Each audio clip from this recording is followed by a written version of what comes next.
the crocodile back over to the boat. But Ginger only made it 2 strokes before the crocodile suddenly re-emerged underneath her and grabbed her by the waist and pulled her under the water. Jane is just standing there watching all of this happen in front of her. She has no idea what to do. Oh my God, bro. Bruh. The crew is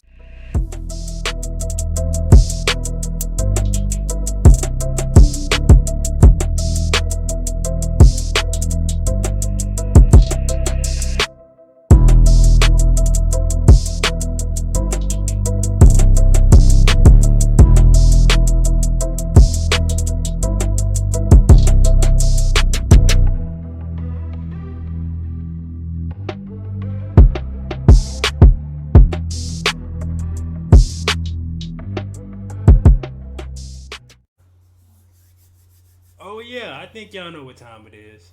I think y'all know what time it is, man. We got a Mr. Ballen video. You feel me? Now, as you guys see, it's 32 minutes long. So we're gonna be here for a little minute. We're gonna be here. So kick back, relax. Ladies, like let your hair down. Fellas, kick back, like crack a beer open. Ladies, get your wine. Like do whatever you gotta do. Know what I'm saying? Pause the video. Like and get comfortable, cause we're gonna be here for a minute. Know what I'm saying? But we got a new video from Mr. Ballen today, man. This is a video. It's called like "This Statue Will Kill You." Now by the thumbnail, yo, by the thumbnail, dog, like that's a big ass statue. Like, share, comment, and subscribe if you guys just like scary stories, man, just scary videos. I drop one every night at 11 p.m., man, so hit that subscribe button, man. Join the family. I'm trying to get to 50K, man. So if you guys can share all like Mr. Ballen videos that you guys like, share them on all your social medias and help me get there, man. It'd be greatly appreciated, man. Greatly appreciated, man. Like for the new year, start off with 50K. Yeah, bro. I need that. So we're gonna go ahead and get into this, man. Like, share, comment, subscribe, gang. Let's get into it, man. Let's get into it. This video is brought to you by Current. Today, we're going to look at 3 places you can't go and people who went there anyways. But before we get into today's stories, if you're a fan of the strange, dark, and mysterious delivered in story format, then you've come to the right place because that's all we do, and we upload once or twice every week. So if that's of interest to you, please offer to do the like button's laundry, but be sure to stop the dryer when their clothes are still slightly damp. Also, please subscribe to our channel. Bro, like, you savage, bro. But like, listen. I already did laundry, so like if you missed it, then like you just short. Like button. I'm just saying. And turn on all notifications so you don't miss any of our weekly uploads. All right, let's get into today's stories.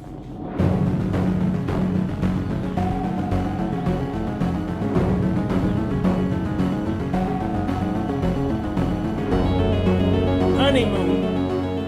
In the fall of 2002, 19-year-old Gemma Houghton moved into her dorm room at the very prestigious University of Manchester in England to begin her freshman year. Her first couple of months at the school were relatively uneventful. She spent all of her time focusing on her studies, and so she really had not gone out and met any new people. But in early 2003, so about halfway through her freshman year, she was standing outside of her dorm when this boy she had never met before walked up to her and introduced himself. He was this tall, very handsome, very charming guy. He said his name was Ian Redmond. He was a senior at the school, and he in fact lived in the same building that she did, and so he just wanted to introduce himself. Now, Gemma was not looking for a boyfriend, but she was immediately attracted to Ian, and Ian would later say the feeling was mutual. This chance encounter would ultimately blossom into a full-fledged romantic relationship, one that would ultimately lead to Ian 6 years later proposing to Gemma on Christmas Eve 2009. That same year, they got engaged. Wow, the couple, Christmas Eve too? Oh man, that's dope. Christmas Eve?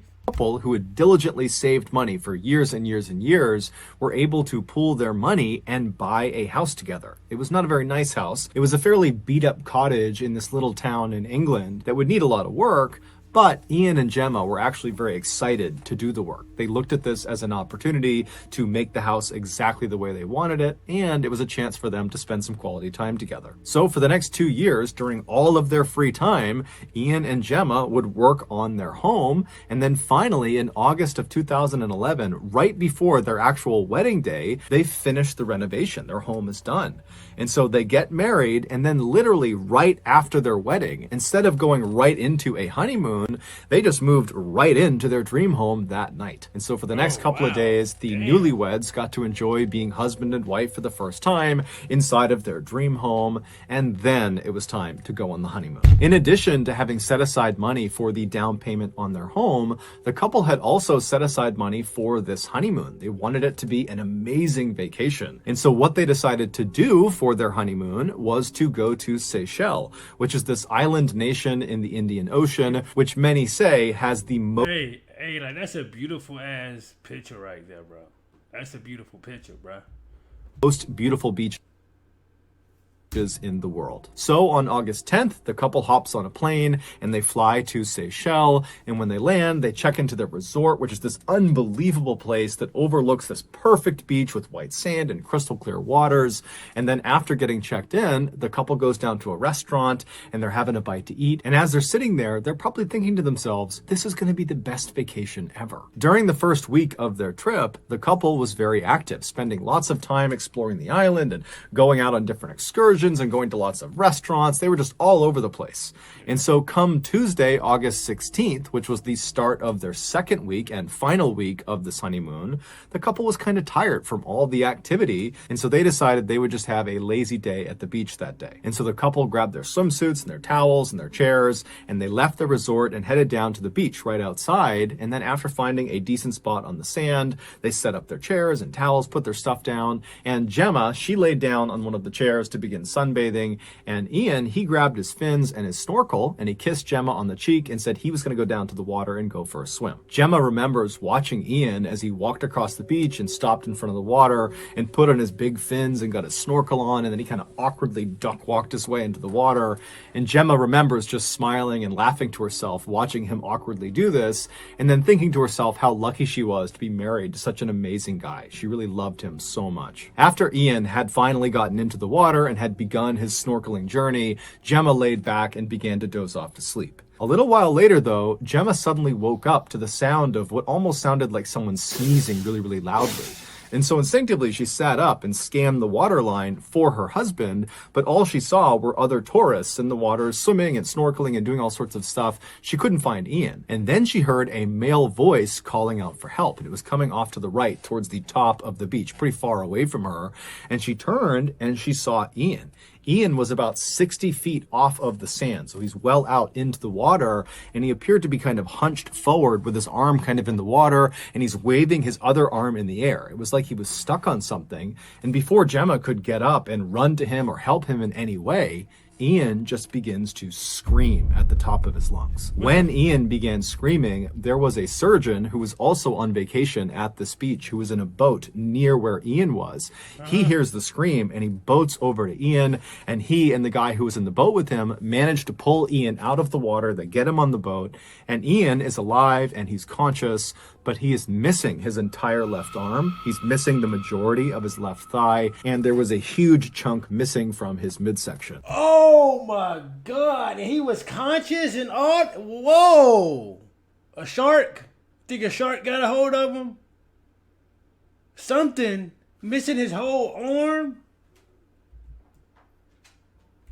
Ian is alive and he's conscious, but he is missing his entire left arm. He's missing the majority of his left thigh, and there was a huge chunk missing from his midsection. It would turn out Ian had been attacked by a bull shark, one of the most aggressive sharks in the world. That sneezing sound that Gemma had heard. And that's why right there, I don't go to no beaches, bro. If it ain't no local pool, you ain't gonna catch me in it, bro. I'm not going to, like, bro, okay, now if I do go to the beach, I'm not getting in the water, bro. I'm not, bro. I just don't trust it. I just don't, bro. I just don't, bro. A bull shark, one of the most most aggressive sharks in the world. That sneezing sound that Gemma had heard that had startled her awake was the sound Ian had made through his snorkel when the shark bit down on him. The surgeon rushed Ian to the shore and pulled him out and got him onto the sand and began trying to save his life. At the same time, Gemma had come running up the beach and she managed to push through the quickly forming crowd, and she drops down next to her husband. And Ian at this point is alive and he's conscious. He's very badly hurt, but he's looking up and he's clearly making eye contact with Gemma. And Gemma, she's looking down at her husband and she's making clear eye contact with him. And they don't really say much. It was like this horrible moment where all they could do was just be in the moment together. And so during this kind of silent acknowledgement, Ian would ultimately pass away. It would turn out, over the past few weeks, there had been a rash of shark attacks at this beach, including one other fatal attack on another tourist. Because shark attacks in Seychelles were so unheard of, they believed this had to be the work of one rogue bull shark. That was the one shark that was doing all of these attacks. And so because this shark had not been captured or killed... See, my whole thing is, bro, like, if y'all know that this has already been going on already, this, that, and the third, where are all the signs? Like, why aren't signs up? Well, why are the signs up saying, hey, like, enter at your own risk, this, that, and the third? Like, but bro, like, come on, bro. Like, this man just lost his life because of that, man. Doing all of these attacks. And so because this shark had not been captured or killed, the country had actually instituted a temporary ban on swimming at this beach and a few other beaches. But for whatever reason, the ban had not been communicated effectively to the tourists, nor had it been enforced on the tourists. And so Gemma and Ian had no idea the water was a dangerous place to be. They just looked out and saw other tourists swimming around and believed it was totally safe, when in reality, it obviously wasn't. Gemma would quickly return to England, and she would host her husband's funeral in the same church she and he had been married in 10 days earlier. Oh my God. Before we get into our next story, I want to talk about today's sponsor, Current. Have you ever felt like everyone around you has a weirdly 401 at all this Current? They could help. Have a very slick design. 20 have Ballen. Go sign up now. In 1986, 35 million Americans went to see the brand new movie Crocodile Dundee, which was a comedy that starred this very capable and rugged Australian crocodile hunter who goes to New York City. One of the 35 million Americans who saw this film was a 24-year-old model from Virginia named Ginger Meadows. And after seeing this film, Ginger felt inspired to actually go to Australia to see it for herself because it looked so amazing in this movie. So a couple of months later, in March of 1987, Ginger, by herself, hops on a plane and flies to Perth, which is a major city in Western Australia. And her plan was she would land in Australia and then work odd jobs to make a little bit of cash, and then use that cash to fund her travels all over the country. And then at some point, after she was tired of doing that, she would head back to the United States. So she lands in Perth, and immediately she sees her first opportunity to make some money. There had been this huge sailing competition in the city leading up to the weekend she arrived there. And so she saw all these luxury yachts anchored at all these docks along the coastline. Man. And Ginger's thinking Bro, have any of you guys ever been on a yacht, bro? I haven't. Like, bro, how is it, bro? It looks like it's just so dope and fun to be on, bro. Like, let me know if you guys ever been on one, bro, and how was the experience?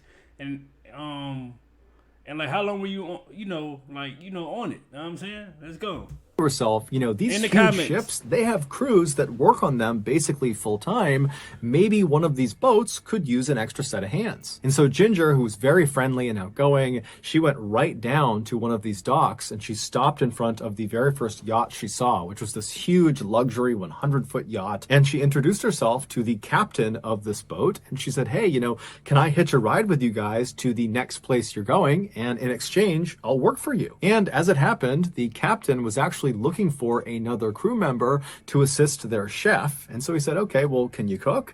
And Ginger said, yeah, I'm a great cook. And he said, okay, well, you're hired. you can be the chef's assistant. And so Ginger, she climbs on board and she meets the rest of the 5 other crew members, including the chef who she'd be working with.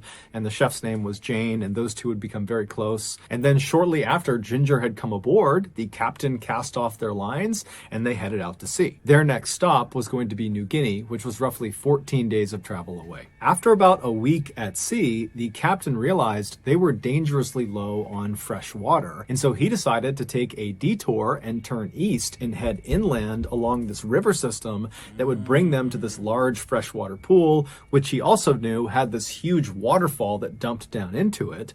And so he figured they could go right underneath this waterfall and fill up their jugs with all this fresh water and then head back out and they'd be good. So on the morning of March 29th, the captain anchored the yacht out at sea near the mouth of this river system, and then he lowered the yacht's dinghy, which was a smaller, more agile boat. And once that was in the water, he, Ginger, Jane, and the rest of the crew, they hop in this dinghy along with all these large empty water jugs, and they begin making their way towards this river. And so they're traveling up this river for a little while, and then finally they get to this huge freshwater pool, and right in front of them is this amazing waterfall, and everybody is just totally awestruck by this waterfall. It's like a gem in the middle of nowhere, because they're in very rugged Australia at this point. And so the captain, he brings the dinghy right near the base of the waterfall, and one by one they hold up their water jugs and they fill them with fresh water, and then they're about to turn and go back out to sea and get back on their yacht when the captain thinks to himself, you know what, we've been at sea for 7 days straight, it's been very monotonous,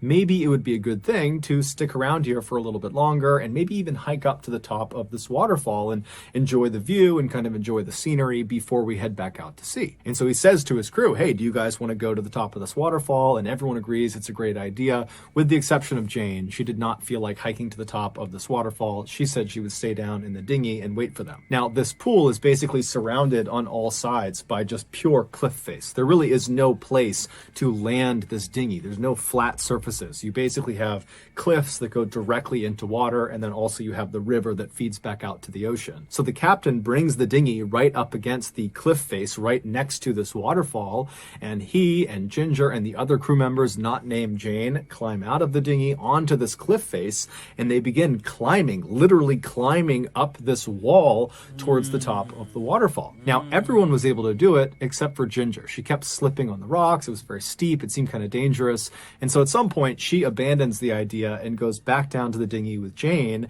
and the captain and the rest of the crew, they continue up towards the top. And so as Ginger and Jane are sitting in the dinghy watching the other crew members making their way up, they start feeling a little bit left out, and they're like, you know what, let's try to find an alternate way up to the top of this waterfall. Oh, no. And so they begin scanning out across this pool at the other cliffs kind of surrounding it, and it looked like on the very other side of the pool there was a less severe cliff face that maybe they would have an easier time climbing up. And so the two women, they jump into the murky brown water and begin swimming directly across. I honestly feel like something bad is about to happen, bro. Something bad about to happen. They should have just stayed in the boat. Know what I'm saying? And oh man, here we go. So the two women, they jump into the murky brown water and begin swimming directly across this pool towards this other cliff. And when they make it about a third of the way, Jane suddenly stops, and Ginger notices and turns around and looks at Jane, and she's like, what's going on? And Jane would tell her, you know, something just feels off. This doesn't feel right. Let's go back to the dinghy. Let's just forget about this. But Ginger is like, come on, we're so close. Let's just keep going. It'll be awesome once we get to the top of this waterfall. And so Jane, she's totally hesitant, but she says, okay, fine. And they both continue to swim. And then all of a sudden, they hear their captain, who is now on top of the waterfall, screaming down to them to get out of the water right now. And they see what I'm saying? You always gotta go with your instinct, bro. Your first instinct, bro. If you feel like something is off, get out of there. Get out of there, bro. Just go. And now we about to see what's about to go. Oh man, come on, bro. Fuck. The waterfall, screaming down to them to get out of the water right now. And they notice he is pointing down at the pool in a direction slightly away from where they were. And so they're looking up at him and they're following his finger down to the part of the pool he's pointing at. And they see there is this tidal wave of water coming towards them. It is a 12-foot long saltwater crocodile that has noticed them, and it is charging straight at them. Now, No! no, bro. Crocodile. Oh, hell no. Oh, my God, bro. Oh, my God, bro. Get out the water. Saltwater crocodile that has noticed them, and it is charging straight at them. Now, Jane and Ginger knew they were too far away from the dinghy to be able to swim to it before this crocodile was going to reach them, and so their next best choice was just to turn and swim towards the nearest cliff face, because again, there is no place to get out of the water. There's only cliffs. And so they swim towards this cliff face, which is right on the edge of the bottom of the waterfall, and so water is landing on them, and they reach the cliff face, and they're trying to climb up and pull themselves out of the water, but there's nowhere to grab onto. It's all totally slick. There's no good handholds. And so all they have is this little ledge that is in the water that they're standing on, but they're still halfway into the water. And so after they struggle for a minute trying to pull themselves out of the water and they realize they can't do it, they both just turn around and they lock arms and they look out through the water that's falling down in front of them into the pool, and they see this crocodile has followed them and it is now stopped right on the other side of the water that's falling down, and it's just staring at them with its mouth wide open.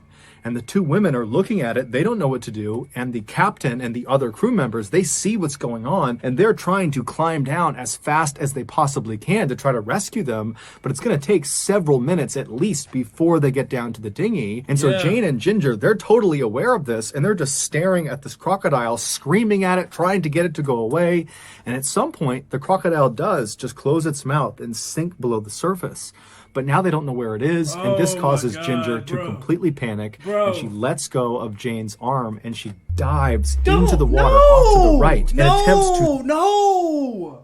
Oh my God, no, bruh. Can you imagine that? Bro, oh my God. What are you doing? Go of Jane's arm, and she dives into the water off to the right and attempts to swim away from the crocodile back over to the boat. But Ginger only made it 2 strokes before the crocodile suddenly re-emerged underneath her and grabbed her by the waist and pulled her under the water. Jane is just standing there watching all of this happen in front of her. She has no idea what to do. Oh my God, bro. Bruh. The crew is just standing underneath her and grabbed her by the waist and pulled her under the water. Jane is just standing there watching all of this happen in front of her. She has no idea what to do. The crew is still not down in the dinghy, so she's totally stranded, and she's just staring at the area where Ginger has been pulled below the surface. And just seconds after she's been pulled under, the crocodile re-emerges with its head pointed towards Jane, and in its jaws is Ginger. And Ginger's got her arms up over her head. She's wide-eyed, and she's looking right at Jane.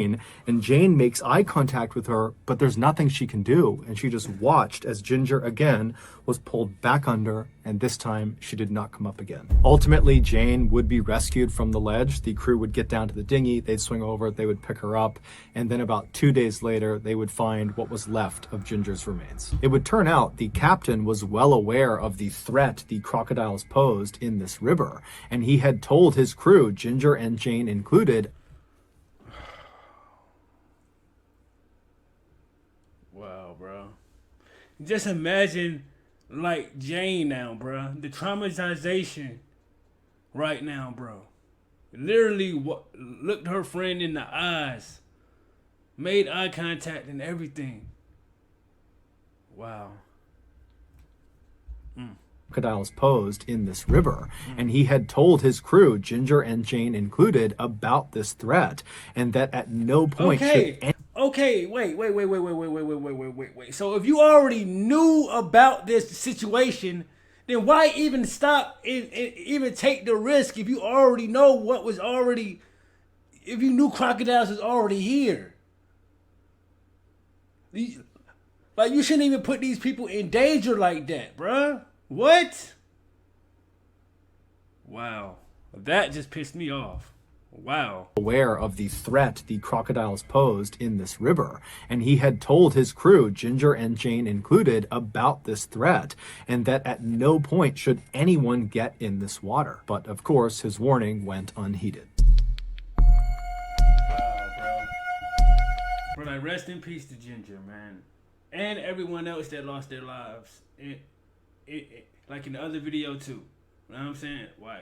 Man, bro. If you Google the words Burning Man and you click on images, you'll see lots of scantily clad and somewhat wild-looking people roaming around the Nevada desert on strange-looking bikes. And in the background, you'll see all these huge, bizarre statues of aliens and robots and animals. And these statues are often draped in more wild-looking people, or these statues are on fire, and these wild-looking people are dancing and rejoicing all around the flames. Based on these images, you might think Burning Man is just some totally weird substance-fueled party out in the middle of the desert. And while that is true to some degree, it's not totally accurate. Burning Man is not a party. It's actually an experiment that 70,000 people from all over the world participate in every year. The question this experiment is trying to answer is, can a random segment of the population come together and build a community out of nothing in the middle of nowhere? And can they do it while knowing at the end of Burning Man, which is always 9 days long, everything they build, the sculptures, the shelters, everything will be torn down and destroyed and erased from the planet as if it had never been there in the first place. And amazingly, year after year after year, the answer to this question is yes. Yes, they can. As soon as these 70,000 people descend on this small section of the Nevada desert, real photo of nearly, like 70,000 gathered for what? These are people?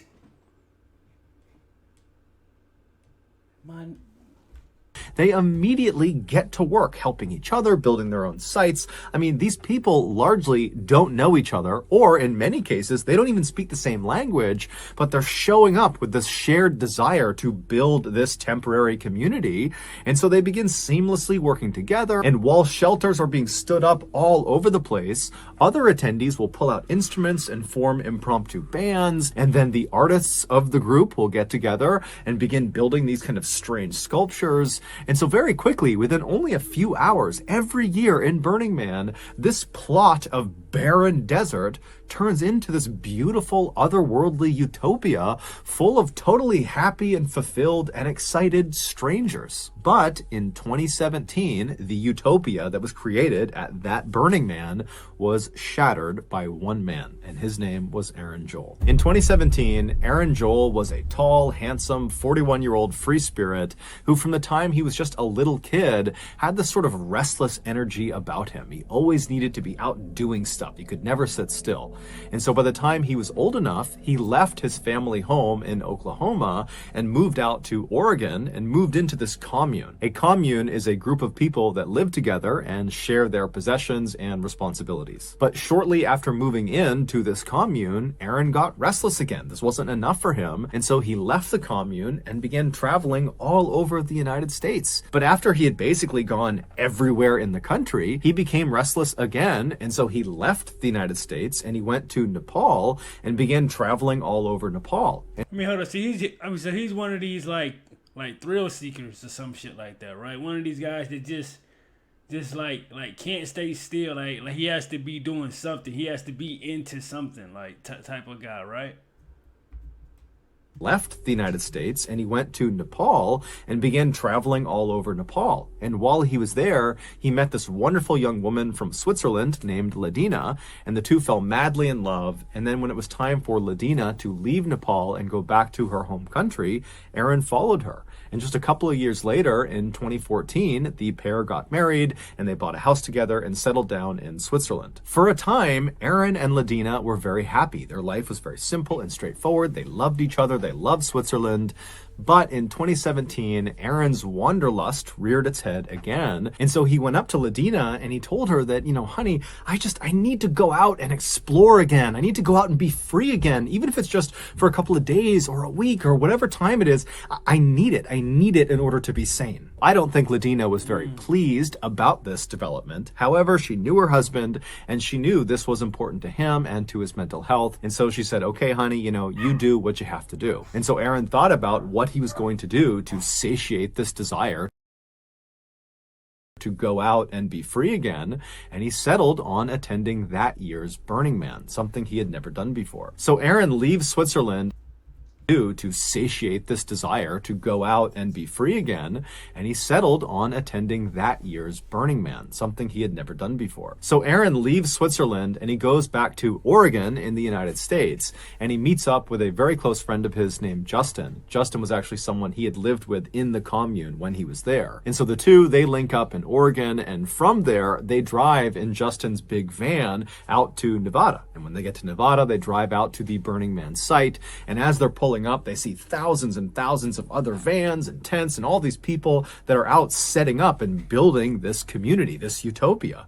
And so right away, Aaron and Justin, they find their spot, they park their van, they begin to build their own site. And then after that, they pulled their bikes out of the van and began biking around, helping other people out build their sites and build the rest of the community. And so by that afternoon, Aaron and Justin had made lots of new friends, and they were out partying and dancing and singing with total strangers, just totally immersed in the Burning Man experience. That night, Aaron would actually turn in early while Justin would stay up and continue having a good time with the new people he had met. Aaron was just not a night owl. He liked to get a full night's sleep and then get up early and make himself a smoothie and do yoga. And so this was very normal behavior. Justin would later say that he really looked up to Aaron. And in fact, many people that knew Aaron looked up to him because Aaron, on the one hand, really looked up to him. So I'm saying, like, what's about to happen? Is he about to pass away? Because people said, because he repeat the way he said it, like people like looked up to him.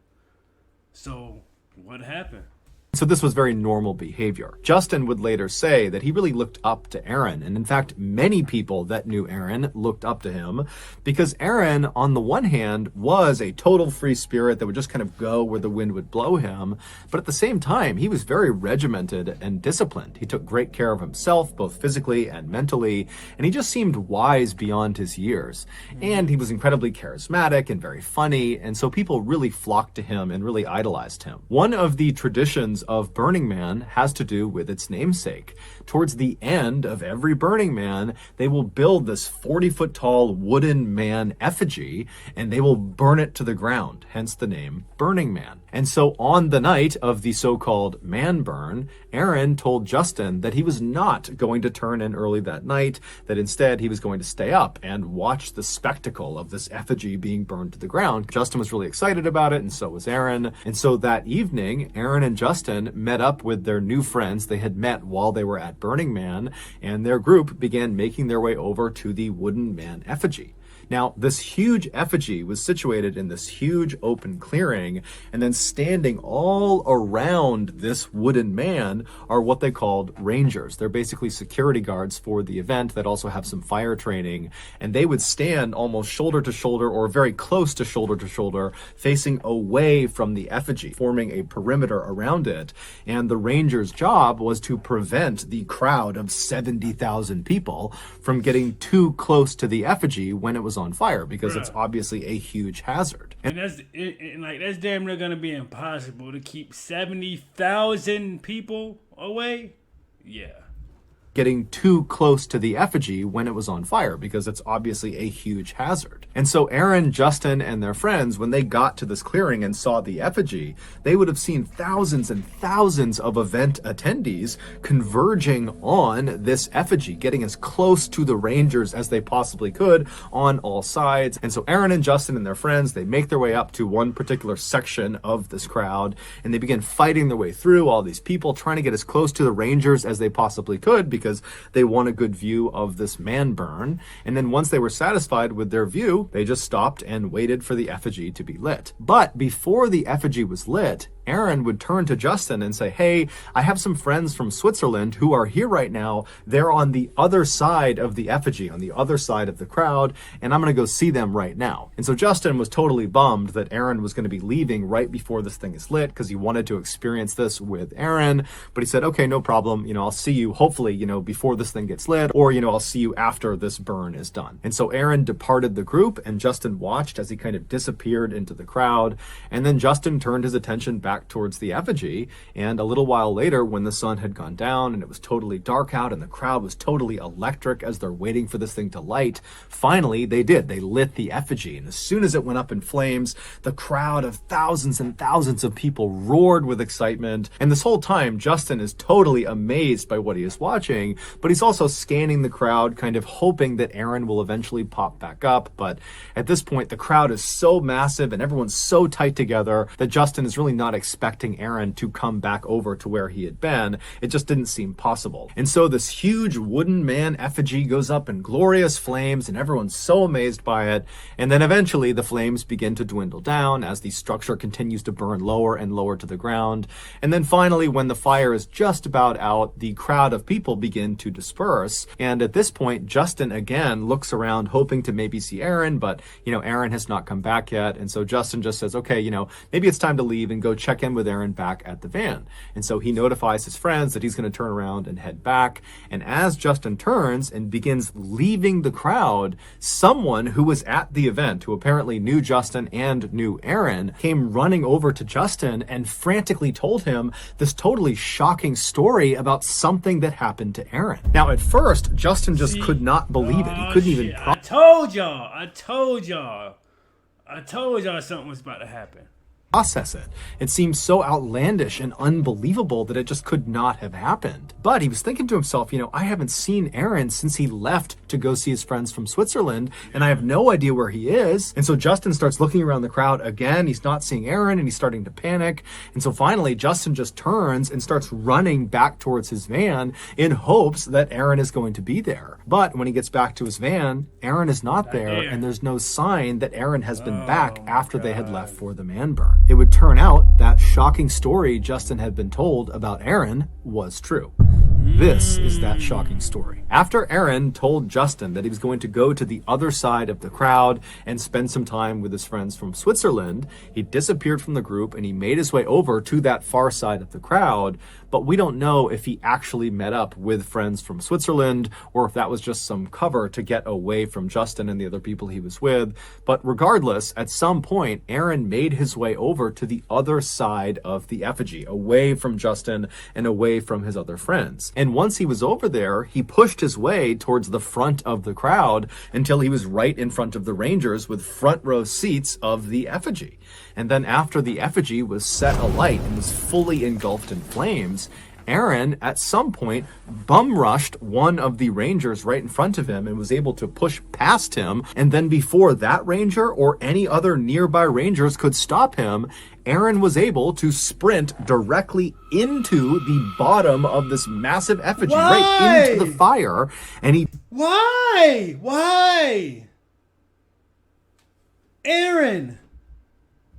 Why? Into the bottom of this massive effigy, right into the fire, and he disappeared inside of it. Because the crowd was massive and unruly and many people were under the influence of drugs or alcohol or both, because of all of that, even though Aaron is running into the fire right in front of them, it was like nobody noticed. Everybody was in kind of their own worlds. Crazy. It's dark out, there's this fire. I mean, there's so many distractions that really nobody noticed this happening besides the Rangers that were immediately affected by Aaron running past them and some of the people that were right at the... Wait. But how is 70,000 people, not one person out there, 2 people, 3 people out there saw him, bro? Are you kidding me? 70,000 people, like, they literally waited for this thing to burn all day. And now that it's burning, like, y'all not even paying it no attention now? You're not even paying attention of the shit around it, people running in and... were immediately affected by Aaron running past them and some of the people that were right at the front of the crowd watching as Aaron did this. And so this is why Justin and the rest of his friends had no idea this had happened, despite the fact they were watching this fire as this was happening. Aaron would ultimately only be inside of the flames for 12 seconds before the Rangers were able to go inside and pull him out. But by that time, it was already too late. Aaron would be rushed to the hospital, but he would die that night. It would later be determined that Aaron was completely sober at the time he decided to run into the burning man, which means he was of clear mind when he decided to do this.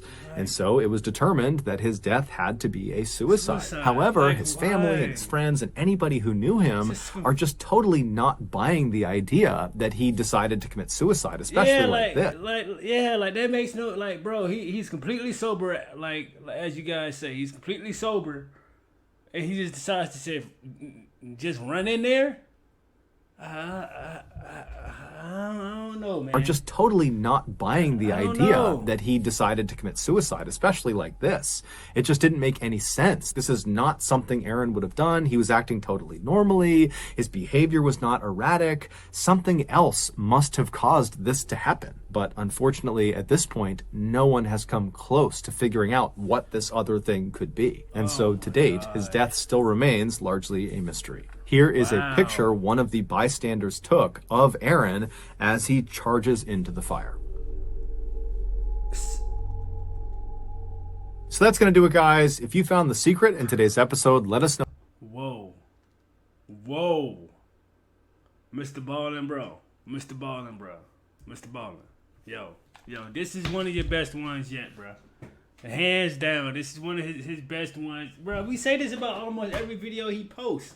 It just gets better and better, bro. Like every time that we like get a video from Mr. Ballen, man. Oh my Lord. Let me know how you guys feel about this reaction, man. RIP to everyone who lost their lives, man. Aaron,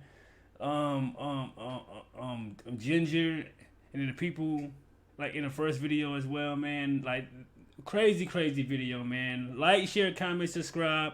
Let's get this video to 300 likes. So, like, get it to the like goal, man. And we definitely gonna come back with more Mr. Ballen, man. Like, this was a banger. This was a banger, bro. Like, share, comment, and SRT gang. I am out this night, man. What?